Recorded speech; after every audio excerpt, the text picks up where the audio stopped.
हमजा रोज mobile games खेलता, वक्त का बिल्कुल ख्याल नहीं करता था। बस 1 मिनट, लेवल फिनिश हो जाएगा।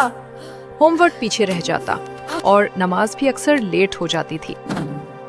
थोड़ी देर बाद एक पढ़ दिन लूंगा। स्कूल के टेस्ट में फेल हो गया। वो बोला, ये कैसे हो गया?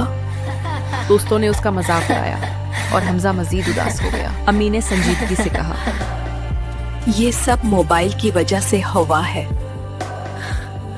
बेटा, वक्त अल्लाह की अमानत हमजा है। ने शर्मिंदा होकर कहा। सॉरी अम्मी जान।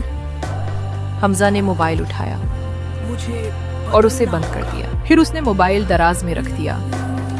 पहले पढ़ाई, बाद में गेम।